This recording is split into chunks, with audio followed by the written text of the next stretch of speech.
नमस्कार प्यारे साथियों, आपका स्वागत है हमारे YouTube चैनल में। और देखिए साथियों, हम आपको डीएलएड फर्स्ट सेमेस्टर के लिए मैथ करा रहे हैं, जिसमें आपका चैप्टर नंबर 11 चल रहा है। और आज चैप्टर नंबर 11 का आज लास्ट वीडियो आपके लिए होने वाला है। तो इससे पहले कि अगर आपने वीडियोस नहीं देखे तो आप जरूर देख लीजिएगा। इसके लिए मैंने अलग से एक डेडिकेटेड प्लेलिस्ट बना दी है, डीएलएड फर्स्ट सेमेस्टर मैथ के नाम से। तो चलिए साथियों, वीडियो को स्टार्ट करते हैं। अगर आप चैनल पर नए हो तो चैनल को सब्सक्राइब कर लीजिएगा और इस वीडियो को जरूर से लाइक कर दीजिएगा और अपने दोस्तों के साथ शेयर कर दीजिएगा। तो चलिए साथियों, वीडियो को स्टार्ट करते हैं। तो देखिए साथियों, अब हम सीखेंगे क्रियात्मक प्रश्नों को किस तरीके से आपको करना है। तो देखिए, क्रियात्मक प्रश्नों में पहला जो क्वेश्चन पूछा गया है उसमें कहा गया है कि आपको यहाँ पर 45 अंश का कोण बनाना है पटरी प्रकार की सहायता से, 90 अंश का कोण बनाना है, 120 अंश का कोण बनाना है, 160 अंश का कोण बनाना है और आपको 180 अंश का कोण बनाना है, वो भी किससे? पटरी प्रकार की सहायता से। ठीक है, तो आपको ये कोण बनाने हैं। तो देखिए, हमने सभी कोणों को नीचे बनाया हुआ है। आप देखेंगे यहाँ पे पहला 45 अंश का कोण देख सकते हैं। यहाँ पे 45 अंश के कोण को बना के आपको दिखाया गया है। तो यहाँ पे पहले हमने क्या करा है, पहले हमने देखिए एक आपको एक लाइन खींचनी है, हमने आपको बताया था इस तरीके से आपको लाइन खींच लेनी है और लाइन खींचने के बाद इस पे पॉइंट मान लेने हैं। तो पॉइंट यहाँ पे ए मान लिया, पॉइंट यहाँ पे बी मान लिया। ठीक है, अब जो प्रकार है उसमें इसकी आधे से ज्यादा दूरी को लेकर इस तरीके से चाप लगा दीजिएगा। चाप लगा दिया। जो चाप है जो आपने लगाया है वो एक पॉइंट पर काटेगा। मान लीजिए यहाँ पर डी पॉइंट पर ये सी पॉइंट पर ये काट गया। सी पॉइंट पर इसने काट दिया, जैसे कि आप यहाँ पे इस फिगर में देखते जाइएगा। ठीक है, इस फिगर में आप देखते जाइएगा, सी पॉइंट पर काट दिया। इस पर अब हमने क्या करा, यहाँ पर हमने जो प्रकार की जो नोक है उसको रखा और यहाँ से वही जो चाप में हमने प्रकार में दूरी ली हुई है उसी का हमने यहाँ पे एक चाप लगा दिया। ठीक है, जो कि हमारा कितने अंश पे काटेगा जाके? ये 60 अंश पे काटेगा जाके। यहाँ पे जो डी पॉइंट है, ये डी पॉइंट हमेशा ये 60 अंश पे काटेगा। ये पूरा इसके साथ कितना बनाएगा? 60 अंश का बनाएगा। हमको बनाना कितने का है? हमको बनाना है 45 का। ठीक है, अब देखिए 45 का बना रहे हो तो पहले 60 का आधा बना लो। 60 का आधा बना लो तो आधा 60 का बनाओगे 30 अंश का। 30 अंश का आपको पहले एंगल बनाना है। तो हमने बताया था किस तरीके से इसको आधा करना होता है। तो आपको कुछ नहीं करना है, एक बार यहाँ पे पटरी जो जो उसकी नोक है वो रखिएगा यहाँ पे जो प्रकार की, और उसमें एक चाप लगा दीजिएगा इस तरीके से। ठीक है, और एक बार यहाँ पे रखिएगा यानी बिंदु सी पर, एक बार डी पर, और इस तरीके से काट दीजिएगा। जैसे ही काट दोगे तो ये मिलाओगे तो आपका 30 अंश का निकल जाएगा। एग्जैक्टली यहाँ नहीं बन रहा है। ठीक है, एग्जैक्टली तो आप फिगर में यहाँ पे देख सकते हो बना हुआ। अब क्या करना है, तो अब 45 अंश का एंगल आपको कहाँ मिलेगा? तो देखिए वो आपको ये 30 अंश का बन गया, ये 30 अंश का बन गया, और ये आपका बन गया कितने का? 60 अंश का। तो इसके बीच में और इसके बीच में ही तो एंगल होगा वो 45 अंश का। हाँ, इसके बीच में एंगल होगा। तो एक बार यहाँ पे और एक बार यहाँ पे, दोनों को मान के इस तरीके से चाप लगा दीजिए। दोनों को लगाओगे चाप तो ये जो चाप है वो इस तरीके से मिल जाएंगे और 45 अंश का एंगल बना देंगे, जो कि आप यहाँ पे देख सकते हो। इसी तरीके से मैंने बनाया हुआ है, यहाँ पे देख सकते हैं। जो पहले हमने क्या पॉइंट माना है, तो पहले जो पॉइंट है उसमें आप देखिएगा, उसमें पहला सी पॉइंट जब हमने इसको यहाँ पे जो चाप लगाया था वो काट गया। इसके बाद हमने 60 अंश का एंगल बनाया, तो देखिए इसके साथ 60 अंश का एंगल बन गया। फिर हमने इस दोनों को पहले यहाँ पर एक बार पॉइंट को रख के, एक बार इसको पॉइंट को रख के इस तरीके से चाप लगा दिए। ये हमने दोनों चाप लगाए, इन दोनों को मिलाया तो हमको एक 30 अंश का एंगल बन गया। अब 30 अंश का एंगल बन गया तो एक बार यहाँ पर और एक बार यहाँ पर फिर से उसी दूरी को रखकर इस तरीके से हमने यहाँ पे क्या करा, यहाँ पे हमने काट दिया। ठीक है, एक बार इससे एक बार इससे, तो ये दोनों कट रहे हैं, जहाँ पे वही 45 अंश का एंगल बन रहा है। ओके, चलिएगा 90 अंश का एंगल बहुत बनाना आसान। क्या करना है, एक लाइन खींचनी है और लाइन खींचने के बाद यहाँ पे दो पॉइंट मान लेने हैं। तो हमने एक पॉइंट ए माना है, एक पॉइंट हमने बी माना हुआ है यहाँ पे। ठीक है, दोनों पॉइंट हमने मान लिए। पॉइंट मानने के बाद हमको क्या करना है, तो हमको यहाँ पे एक चाप लगाना है। एक दूरी इसकी आधे से ज़्यादा दूरी ले लीजिए और देखिए इस तरीके से एक चाप लगा दिया गया है। ठीक है, जब ये यहाँ पे चाप लगाया गया है तो चाप जो है वो आपका सी पॉइंट पर काट रहा है। देखो यहाँ पे सी पॉइंट पर ये काट रहा है। अब सी पॉइंट पे काट रहा है, इससे आपको एक बार फिर इसको केंद्र मानना है। इस सी पॉइंट को आपको केंद्र मानना है। केंद्र मान करके उतनी ही जो आपने प्रकार में दूरी ली हुई है वही चाप एक बार फिर लगाइएगा। तो ये आपको पता होगा ये आपका कितने का बन गया, ये 60 अंश का एंगल बन जाएगा, ये वाला। ठीक है अब के बाद क्या है, अब के बाद फिर क्या कर रहे हो आप, यहाँ पे जो डी पॉइंट है, डी पॉइंट को केंद्र मान करके आपने चाप लगाया, वो इधर काट गया, इधर काट गया। ये इसके साथ कितने अंश का बनाता है? 120 अंश का एंगल बनाता है, आपको पता होगा। ठीक है, तो यहाँ पे बन गया 60 अंश का एंगल, यहाँ पे बन गया 120 अंश का एंगल। अब इन दोनों के बीच में ही क्या होगा? 90 अंश का एंगल। क्यों? क्योंकि इनको आप दोनों को जोड़ लो तो 120 और 60 कितना हो गया? 120 और 60 कितना हो गया आपका? 180। और 180 अंश का 2 गुना 2 का भाग दोगे इसमें तो कितने का निकल के आएगा? 90 अंश का। तो 90 अंश का इन दोनों के बीच में होगा, तो एक बार इसको पॉइंट केंद्र मान लो, एक बार इसको केंद्र मान लो और चाप लगा दो। इस तरीके से लग गए चाप। अब जहां पे ये चाप लगे इस पॉइंट से इस पॉइंट को मिला दो, सीधा 90 अंश का एंगल बनेगा, जो कि आप यहाँ पे फिगर में देख रहे हो। ठीक है, ये देखिए 90 अंश का एंगल बन गया। इसी तरीके से 90 अंश का एंगल आपका बन जाएगा। 120 अंश का देखो किस तरीके से बनेगा। तो 120 अंश का तो अभी आपको बताया ही, एक बार इस तरीके से पूरा एक लाइन खींच दिया। अब इस पे दोनों पॉइंट मान लिए, एक ये एक पॉइंट मान लिया, इस तरीके से एक चाप लगा दिया। ठीक है, ये देखिए एक चाप लगा दिया। चाप लगाया, जो चाप हमारा किस पे काटा? सी पॉइंट पर। सी पॉइंट को केंद्र मान करके एक बार, और यहाँ पे एक चाप लगा दिया। ये 60 अंश का एंगल बन रहा है, तो आपको बताया था मैंने। फिर इसके बाद इसको पॉइंट केंद्र मान करके एक और चाप लगा दिया, तो 120 अंश का यहाँ पे एंगल बन गया। ये 120 अंश का एंगल हो गया। ठीक है, आसान है, आसानी से बना लोगे। 160 अंश का एंगल देखिएगा, तो 160 अंश का किस तरीके से बनाना? एक मान लीजिए आपने एक लाइन खींच दी, इस तरीके से लाइन खींची, इसके बीचों बीच में एक पॉइंट मान लिया, और यहाँ पे एक आपको क्या बनाना है? यहाँ पे एक आपको अर्ध जो आपका सर्कल है उसको बना दिए। बनाने के बाद ये देखिए यहाँ पे सी पॉइंट पर काट गया, और यहाँ पर एक यहाँ पे नेक्स्ट पॉइंट मानेंगे, वो हमने इधर एफ मान लिया। ठीक है, अब इस सी पॉइंट को केंद्र मान करके हमने एक चाप लगाया, फिर हमने डी पॉइंट को केंद्र मान करके एक चाप लगाया। ठीक है, दोनों। तो देखिए साथियों, आपको फिर क्या करना है? आपने यहाँ से सी पॉइंट से केंद्र मान के एक बार चाप लगाया, तो ये ई पॉइंट पर काट गया। अब ई पॉइंट पर ये काट गया यहाँ पे ई पॉइंट। ठीक है, ई पॉइंट को केंद्र मान करके और एक बार एफ पॉइंट को केंद्र मान करके आपने दो चाप लगा दिए, इधर से एक इधर से, यहाँ पे जी पॉइंट पे काट गया। ठीक है, अब जी पॉइंट पे काट गया, तो जी पॉइंट को एक बार केंद्र मानिएगा, और एक बार यहाँ पर जो आपके लिए एच पॉइंट दिया है, इन दोनों को केंद्र मानिएगा।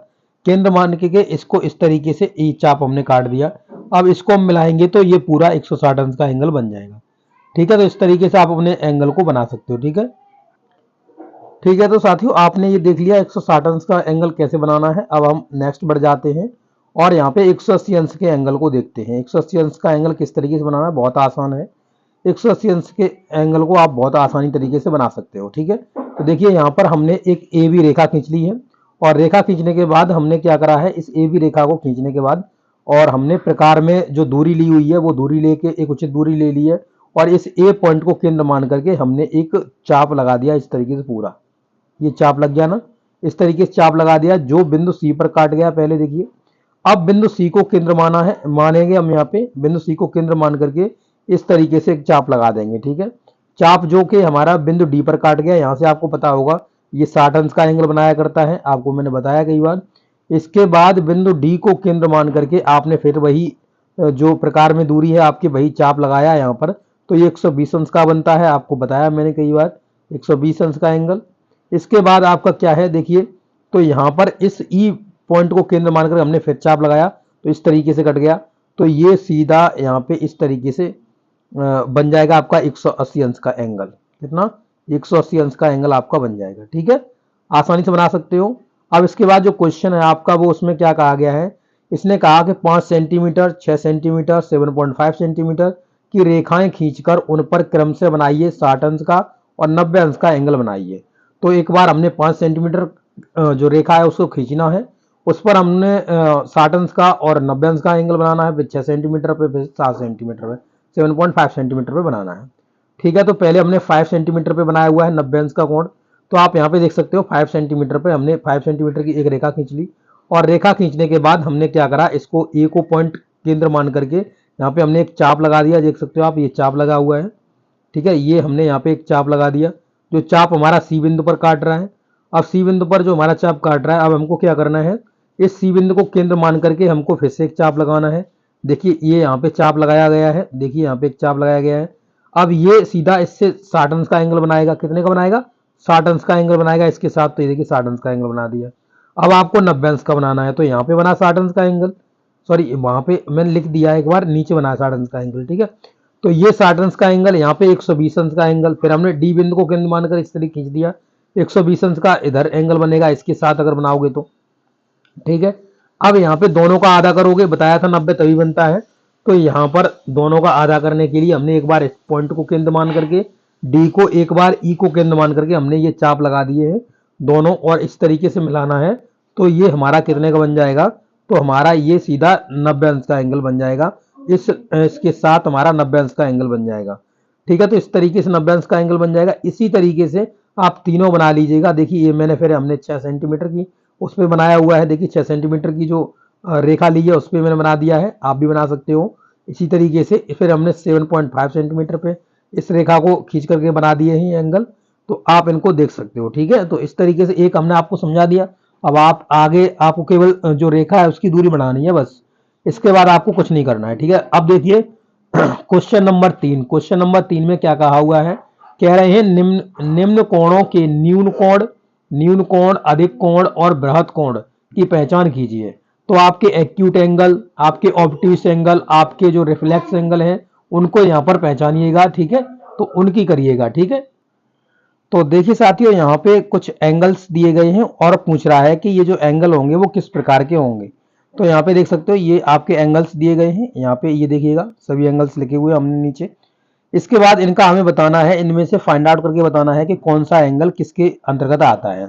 तो कौन सा न्यून कोण है, कौन कौन से आपके अधिक कोण है, कौन से आपके बृहत कोण है, ये आपको बताने हैं। तो आपको पहले देखिए हमने न्यून कोण डाल दिया, एक्यूट एंगल।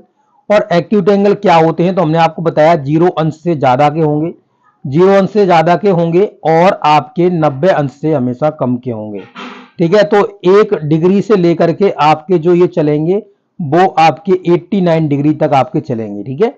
तो इनमें से कोई भी हो सकता है, 1 डिग्री भी हो सकता है, 89 डिग्री भी हो सकता है, और इनके बीच में आई हुई कोई भी डिग्री हो सकती है। तो उसी के बेस पे हमने निकाल लिए कितने, 10 अंश का एंगल, 89 अंश का एंगल, 54 अंश का एंगल, ये हमने 3 एंगल्स हमने इसमें निकाल दिए हैं, ठीक है। तो इसमें देख लीजिएगा, इसमें आप देख सकते हैं 10 अंश के एंगल को यहाँ पे काट दीजिएगा, ये आपका गया, ये 54 अंश का एंगल गया। इसके बाद आप देखेंगे तो 89 अंश का एंगल चला गया, ठीक है। अब इसके बाद आपका जो अगला है, आपको क्या निकालना, अधिक कोण निकालने हैं। तो अधिक कोण हमने देखिए ऑब्ट्यूस एंगल जो हमने अधिक कोण बोलते हैं, इसमें जो इसकी क्या प्रॉपर्टी होती है, इसकी ये प्रॉपर्टी होती है कि ये 90 अंश से तो ज्यादा के होते हैं और ये हमेशा ही 180 अंश से छोटे होते हैं, ठीक है। तो कहां तक होंगे, यानी 91 से ये स्टार्ट हो जाएंगे और ये चलेंगे 179 तक, ठीक है। 179 तक, 91 भी हो सकता है, 179 भी हो सकता है। तो अब इसमें जितने भी है वो हम निकाल लेंगे। तो देखिए 91 अंश का निकल आया हमारे पास, 91 अंश इसमें आ गया। इसके बाद 147 अंश, 147 अंश का निकल आया। फिर इसके बाद देखेंगे 150 अंश का निकल आया, 150 अंश हो गया। इसके बाद आप देखेंगे 178 अंश का, तो 178 अंश का एंगल निकल आया, ठीक है। तो ये एंगल्स हमारे अधिक कोण के अंतर्गत आ जाएंगे, ठीक है। आगे देखेंगे, आगे बढ़ेंगे तो यहाँ पर कह रहा है बृहत कोण बताइए, रिफ्लेक्स एंगल बताइएगा। तो रिफ्लेक्स एंगल क्या होते हैं, जो 180 से तो हमेशा बड़े होते हैं और जो हमेशा ही 360 से नीचे होते हैं, ठीक है। 360 अंश से नीचे के एंगल होते हैं, उन्हें ही बोलते हैं बृहत कोण, ठीक है। अब यहाँ पर देख लीजिए कौन कौन से बच गए, 210 अंश का एंगल बच गया, 300 का बच गया, 222 का बच गया, ये सभी रिफ्लेक्स एंगल आपके होंगे, ठीक है। तो आप इनको फाइंड आउट कर सकते हो आसानी से। अब देखिएगा बहुविकल्पी प्रश्नों को हम देखते हैं।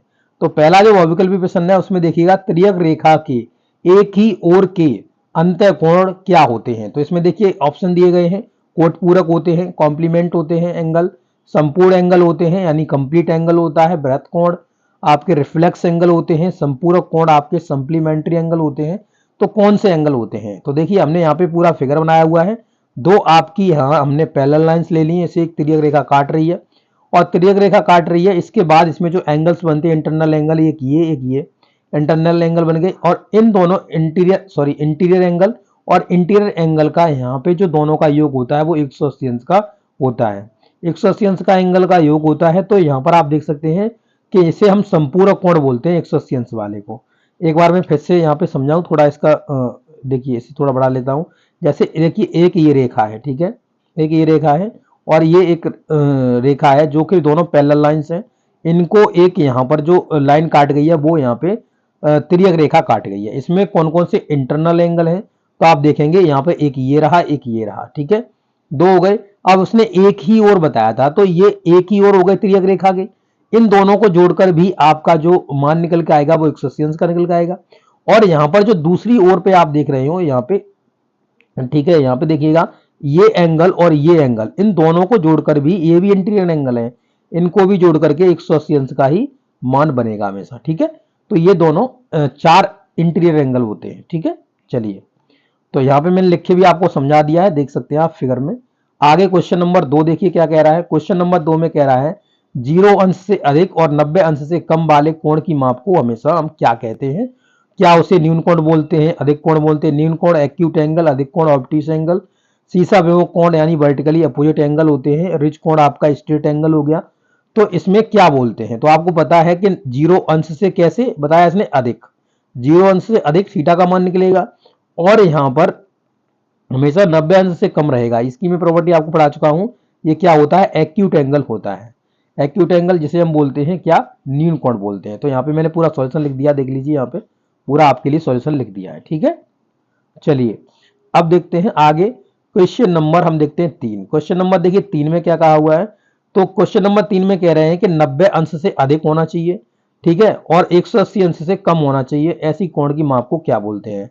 तो 90 अंश से हमने बताया था अधिक, थीटा का मान निकल के आए, और यहाँ पर जो यानी आपका जो 180 अंश से कम का रहना चाहिए। तो ऐसे वाले एंगल को हम क्या बोलते हैं? ऑब्ट्यूस एंगल बोलते हैं, यानी अधिक कोण बोलते हैं। ठीक है, तो यहाँ पे सॉल्यूशन पूरा लिख दिया, आप सॉल्यूशन के लिए टेंशन मत लीजिए, यहाँ पे मैं समझाता भी जा रहा हूँ साथ साथ में। ठीक है, अब क्वेश्चन नंबर 4 देखिए। क्वेश्चन नंबर 4 में कह रहा है कि 90 अंश के कोण को क्या कहते हैं? अधिक कोण बोलते हैं, ऑब्ट्यूस एंगल बोलते हैं, राइट एंगल ट्रायंगल बोलते हैं, ठीक है, समकोण बोलते हैं, न्यून कोण एक्यूट एंगल बोलते हैं, या आसन्न कोण या एडजेसेंट एंगल बोलते हैं। तो आपको पता होगा कि 90 अंश के कोण को हम समकोण बोलते हैं। तो इस तरीके से आपका 90 अंश का कोण बन जाता है, जो कि हमने यहाँ पे बनाकर आपको दिखाया भी हुआ है। ठीक है, आपको हमने जब पट्टी प्रकार की सहायता से भी इनको बनवाया था, तो आपने वहां भी देखा है। ठीक है, अब देखिए क्वेश्चन नंबर नेक्स्ट, और लिखा हुआ है 180 अंश के कोण को क्या कहेंगे? तो 180 अंश का जो कोण होता है आपको पता होगा इस तरीके से बनता है, और यहाँ पर इस तरीके से 180 अंश का कोण बन जाता है, और इसको हम रिज कोण बोलते हैं। क्या बोलते हैं? रिज कोण बोलते हैं। चलिए अब क्वेश्चन नंबर नेक्स्ट देखिए, क्वेश्चन नंबर 6। क्वेश्चन नंबर 6 में कह रहा है 180 अंश से अधिक और 360 से कम, यानी 180 अंश से तो अधिक का कोण होना चाहिए, और 360 अंश से हमेशा कम का एंगल होना चाहिए। तो उस एंगल को हम रिफ्लेक्स एंगल बोलते हैं, जिसे हम बृहत कोण बोलते हैं। ठीक है, तो यहाँ पे जो ऑप्शन दिए गए थे, रिज कोण होता नहीं, 180 अंश का होता है, इसे हटा दो। आसन्न कोण आपके होते नहीं, दोनों को मिलाकर के 90 अंश का कोण बनता है। बृहत कोण रिफ्लेक्स एंगल होता है, न्यून कोण आपके 90 अंश से कम अंश के एंगल होते हैं, तो ये भी नहीं होगा आपका। ठीक है, तो यहाँ पे देखिए पूरा मैंने लिख दिया, रिफ्लेक्स एंगल होते हैं ये, और ये हमेशा 180 अंश से ऊपर और 360 अंश से हमेशा नीचे। तो देखिए साथियों, अब हम देखते हैं क्वेश्चन नंबर 7। क्वेश्चन नंबर 7 में क्या कहा हुआ है? कह रहे हैं जब दो कोणों का योग 90 अंश होता है तो उसे क्या कहा जाता है? तो ठीक है, जैसे मान लीजिए एक कोण आपने मान लिया 40 अंश का, और एक कोण आपने मान लिया 50 अंश का, इन दोनों को जोड़ा आपने, आपका मान आ गया कितने का? 90 अंश। तो 90 अंश आ गया, तो इसे ही हम कहते हैं, जैसे कोण 1 कोण 2, कोई भी जो मान है वो आप इससे मान सकते हैं 30 अंश 60 अंश कोई भी, परंतु आपका 90 अंश हो जाना चाहिए जोड़ के। तो इसे हम कॉम्प्लीमेंट ऑफ एंगल बोलते हैं। ठीक है, कोट पूरक कोण बोलते हैं, तो कोट पूरक वाला आपका ऑप्शन सही हो जाएगा। ठीक है, तो चलिए अब हम देखेंगे क्वेश्चन नंबर नेक्स्ट। तो ये आपका क्वेश्चन नंबर कौन सा है? क्वेश्चन नंबर 8 है। क्वेश्चन नंबर 8 में क्या कहा हुआ है? जब दो कोणों का योग 180 अंश होता है तो उसे हम क्या कहते हैं? तो मान लीजिए कोई आपने एंगल माना, एक आपने मान लिया 60 अंश का एंगल, तो आप दूसरा मानो कितना? 120 अंश का एंगल। इन दोनों को मिलाकर के 180 अंश का एंगल हो जाना चाहिए। जब 180 अंश का एंगल हो जाता है तो उसे हम क्या बोलते हैं? संपूरक कोण बोलते हैं, यानी सप्लीमेंट्री एंगल बोलते हैं।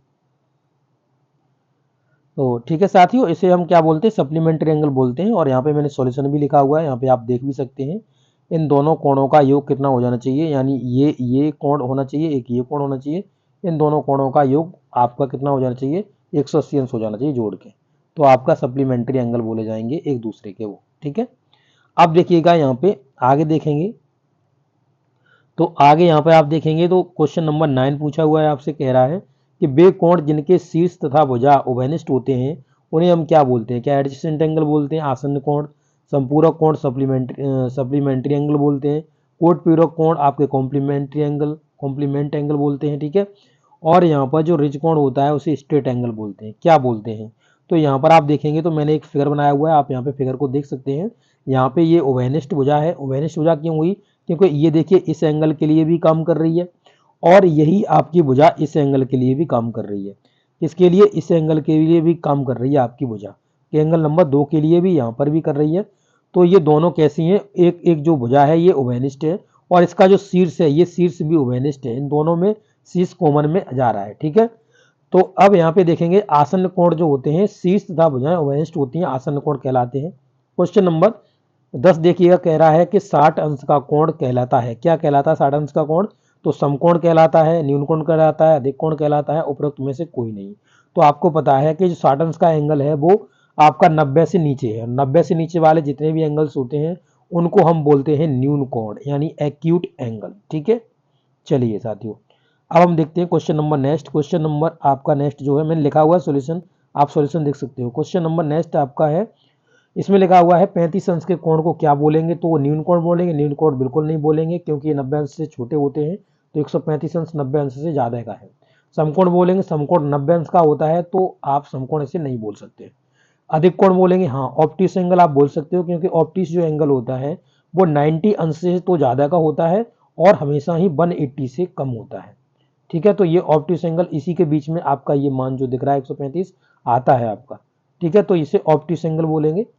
चलिए क्वेश्चन नंबर देखिए, क्वेश्चन नंबर 12 में क्या कह रहा है? कह रहा है कि निम्नलिखित में से बृहत कोण बताइए। निम्नलिखित में बृहत कोण बताइए कौन सा है? तो बृहत कोण रिफ्लेक्स एंगल आपने देखा है, तो रिफ्लेक्स एंगल में हमेशा जो रिफ्लेक्स एंगल का मान होता है वो 180 से ऊपर होता है और हमेशा 360 से नीचे होता है, ठीक है। तो 180 से ऊपर का मतलब यानी देखिए 135 गया, 88 गया और यहाँ पर ये 180 भी गया, तो कितना बचेगा? 305 अंश का एंगल बचेगा, ठीक है। तो आप इसे कर सकते हैं। आइए क्वेश्चन नंबर 13 देखते हैं। क्वेश्चन नंबर 13 में 90 अंश के कोण को क्या कहते हैं? तो आपको कई बार बता दिया, समकोण कहते हैं। ये आपका 90 अंश का कोण बना हुआ है, ठीक है। ये आपका पूरा चैप्टर खत्म हो गया, पूरा एक्सरसाइज आपकी खत्म हो गई है, चैप्टर खत्म हो गया है। तो आप प्रीवियस के वीडियो नहीं देखे, देख लीजिएगा साथियों, हमने बहुत अच्छी तरीके से इनको कराया हुआ है। आपको कहीं भी डाउट है आप जरूर से वीडियो को देखिएगा, आपका क्लियर हो जाएगा। ओके साथियों, थैंक यू साथियों।